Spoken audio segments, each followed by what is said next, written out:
About 30 days ago, Hurricane Sandy hit. It hit our city of New York, hit Westchester, hit many of the towns here.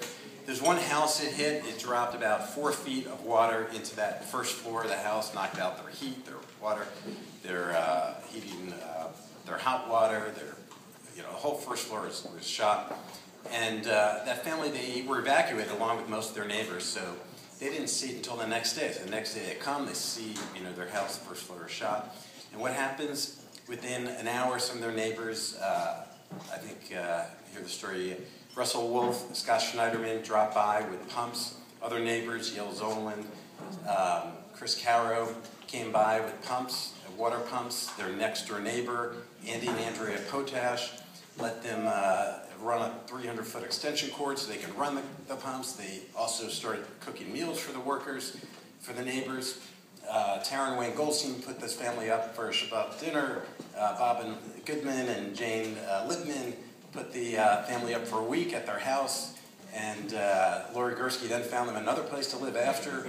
And then Jocelyn Burton found them another rental home after that.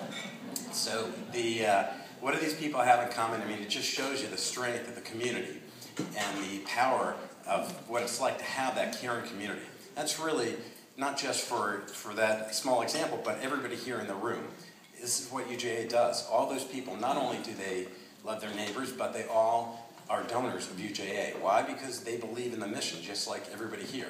That they believe it's about protecting those who need it, about helping those in need, and helping those in harm's way. Here in Westchester, here in New York, here in Israel, and around the world.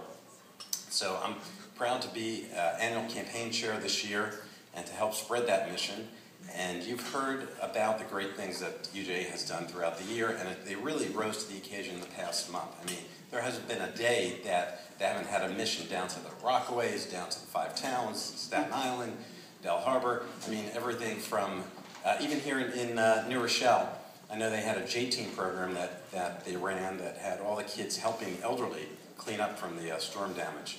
They were served the whole Thanksgiving feast down in the 5 towns.